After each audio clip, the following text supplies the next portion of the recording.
मैं सो नहीं पाया उसके बाद एक दो रात। हुआ ये, उस फाइनल मैच में फ्रांस खेल रहा था और ये अर्जेंटीना खेल रहा था।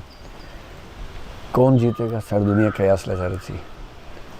अर्जेंटीना जीत जाए, बहुत लोगों के मन में था कि मेसी शायद आखिरी मैच खेल रहा है, आखिरी वर्ल्ड कप में जीत जाए।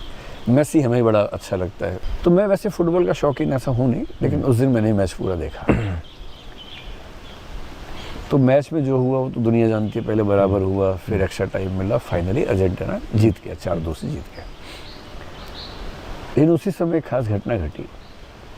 एक बहुत बड़ा मेंटलिस्ट, शायद वो ब्रिटिश है, वो वीडियो मैं आपको भेजूंगा, आप भी देखिएगा कभी। उसने एक दिन पहले एक बहुत बड़े ग्रुप के सामने कहा कि मैं कल के मैच का रिजल्ट लिख रहा हूँ। एक स्लेट पे उसने लिखा, उससे एनवलप में बंद किया, उस पे लाख लगा के चिपका दिया, एक और एनवलप में बंद किया, एकदम पूरा उसको सील पैक करके एक लॉकर में डाल दिया। मैच से एक दिन पहले मैच हुआ। जब मैच हो गया खत्म तो उसको खोला गया सैकड़ों लोगों के सामने, और उस पर क्या लिखा हुआ है कि जो तय समय सीमा है वहाँ तक दोनों का स्कोर 2-2 रहेगा, उसके बाद अर्जेंटीना एक्स्ट्रा टाइम में 4-2 से जीतेगा। पूरा टेबल बना के लिखा हुआ है। My God. अब ये जब मैंने देखा तो मुझे लगा कि ऐसे जीने का तो कोई मतलब है नहीं, जो धिक्कार। हम जो मैच देख देख के खुश हो रहे हैं और वो पहले से तय हो चुका है। भाई इसमें दो समस्याएं हैं, फिलोसफी के स्टूडेंट को इसमें दो समस्याएं हैं। पहली बात तो इसको कैसे पता लगा इसका, और मुझे क्यों नहीं पता। दूसरी समस्या इसमें ये है कि अगर इसको एक दिन पहले पता था, यानी एक दिन पहले तय भी हो चुका था, और यदि एक दिन पहले नियति तय कर चुकी थी कि ये स्कोर रहेगा, तो फिर ये मैच हो क्यों रहा था।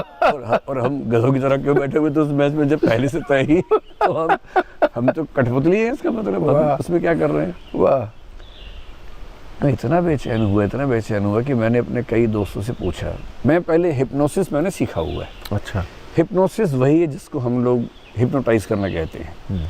हिप्नोथेरेपी एक कोर्स होता है जिसमें आप हिप्नोसिस की मदद से किसी के एंग्जाइटी को, डिप्रेशन को कम कर सकते हैं। मैंने 18-19 की उम्र में शौक में सीखा था। 3 दिन सीखा था।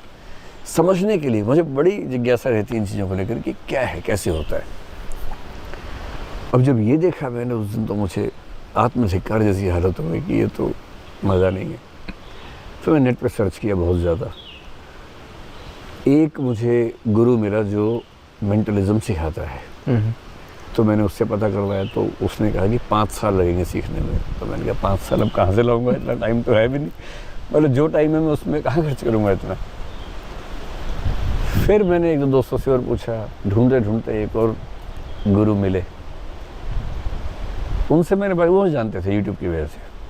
तो जब बात हुई तो मैंने कहा देखिए मैं ना बहुत बेचैन हूँ, मुझे परफॉर्मर नहीं बनना है, ना मुझे अपना बिजनेस चमकाना है वहाँ पर, मुझे कुछ नहीं करना है। मुझे अपनी जिज्ञासा संतुष्ट करनी है, और मुझे इस हीन भावना से मुक्ति चाहिए कि मैं इनकी तुलना में हीन मनुष्य क्यों हूँ। ये क्षमता मेरे अंदर क्यों नहीं है। अगर मेडिटेशन करनी चाहिए तो मैं वो करूँगा, मुझे बताओ क्या करना है। कुछ लोगों ने ज्ञान दिया था कि ये माइक्रो एक्सप्रेशंस पढ़ने से होता है। अच्छा। यानी किसी के चेहरे, जैसे मान लीजिए आपका पासवर्ड मान लीजिए 2112 है। अब मैं कहूँगा कि पहला अंक आप सोचिए।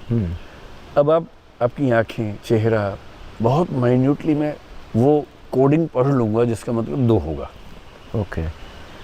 तो मैं ये मान के चल रहा था कि इसी तरह से होता होगा।